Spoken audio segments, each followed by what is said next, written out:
मौल्यवान विषय है न्यूटन के पहले नियम के बारे में पढ़ेंगे। First law of motion of Newton क्या कहता है उसके बारे में पढ़ेंगे और उसका एक छोटा सा प्रैक्टिकल करके भी देखेंगे कि जो उसके वाक्य में है क्या वो ऐसा सत्य है या नहीं। ठीक है, तो फर्स्ट लॉ ऑफ मोशन क्या कहता है न्यूटन का? वो ये कहता है कोई भी ऑब्जेक्ट, ऑब्जेक्ट मतलब होता है वस्तु, क्या होता है?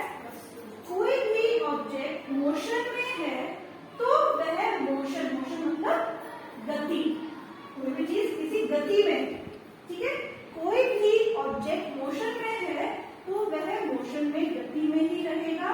या अगर कोई वस्तु विराम अवस्था में है, विराम अवस्था क्या होता है? रेस्ट पोजीशन, मतलब हिलरी डुलरी नहीं है, विराम है, तो वह उसी अवस्था में रहेगी। कब तक? जब तक उस पर कोई बाहरी फोर्स नहीं लगता। आपको ये वाक्य समझ में आया? वाक्य क्या कह रहा है, स्टेटमेंट क्या कह रही है, ये आपको समझ में आ गई? कोई भी ऑब्जेक्ट मोशन में है तो वह मोशन में ही रहेगा। अगर गतिमान अवस्था में है तो गतिमान में ही रहेगा, ये है मतलब। ठीक है, और अगर कोई भी वस्तु विराम अवस्था में है तो वह विराम अवस्था में ही रहेगी। कब तक? जब तक उस पर कोई बाहरी बल नहीं लगता। विराम अवस्था का मतलब है बेटा रुकी हुई अवस्था। कौन सी अवस्था? रुकी हुई अवस्था। अभी मैं विराम अवस्था में, और अगर मैं चल रही हूँ तो ये मेरा क्या है? मैं मोशन में आ गई। अभी बात समझ में? मैं किसमें आ गई? मोशन में। अब मैं आपको एक छोटी सी चीज करके दिखाती हूँ, आप मुझे बताइएगा कि इसका क्या रिजल्ट होगा। ठीक है, मैं आपसे पहले पूछूं, ये देखो, ये एक बॉल रखी है यहाँ पर,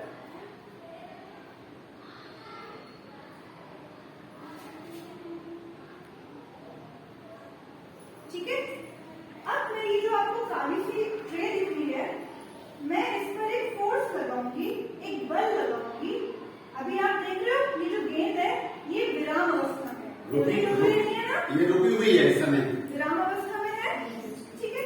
अब आप देखो, मैं इस, आपको ये ट्रे ये दिख रही है, प्लेट दिख रही है, मैं इसकी मदद से इस ट्रे पर छोड़ूंगी, इस पर बल लगाऊंगी, तो आप लोगों को क्या लगता है ये बॉल भी गिर जाएगी? बॉल गिरेगी? चलो देखते हैं करके बॉल गिरती है या बॉल वहीं रह जाती है? रुको, अभी मैं दोबारा ये बैलेंस नहीं है थोड़ा सा।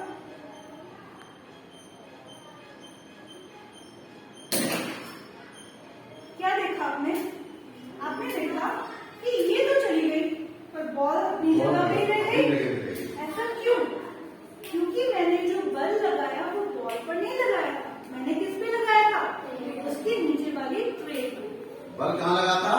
ट्रे पर लगा था, बॉल पर नहीं लगा। तो बॉल तो अपनी विराम अवस्था में थी, तो वो किस में रही? विराम अवस्था में। अब आप कहोगे मैम विराम अवस्था तो नहीं, वो तो नीचे गिरी, नीचे गिरी ना? तो नीचे क्यों गिरी? वो गिरी गुरुत्वाकर्षण बल के कारण। नीचे जाती है ना कोई भी चीज तो वो उसकी वजह से नीचे गिरी। अगर यहाँ पे प्लेन होता तो वो वैसी की वैसी ही रहती। एक बात समझ में? इसलिए ये आपको समझ में आया जो न्यूटन ने कहा, इसका मतलब वो सही कहा कि कोई अगर विराम अवस्था में है तो वो वस्तु विराम अवस्था में ही रहेगी जब तक उस पर कोई बाहरी फोर्स ना लगे। अब एक मोशन का मैं आपको उदाहरण दे रही हूँ। कितने बच्चों ने बस में सफर किया है? किया है? बस में सफर किया है ना? बस जब चलती रहती है तो आप आराम से बैठे रहते हो, जैसे ही बस में ब्रेक लगता है आप आगे की तरफ झुकते हो ना? तो ऐसा क्यों होता है? वो इसी नियम के कारण इसलिए होता है, जब बस चल रही है तो आप भी बस के साथ साथ चल रहे हो, आपका शरीर भी बस के साथ साथ चल रहा है, बस के साथ साथ आपका शरीर भी चल रहा है।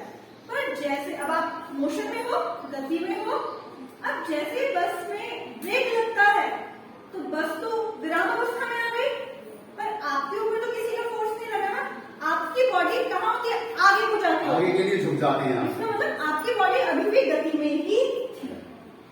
एक बार समझ में? आपका शरीर गति में ही था, इसलिए आपका शरीर आगे की तरफ झुकता है। आई बात समझ में?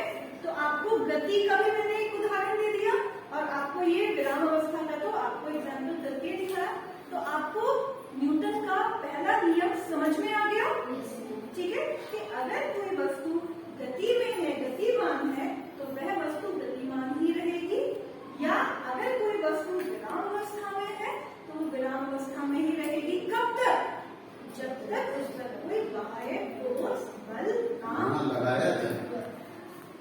Fluid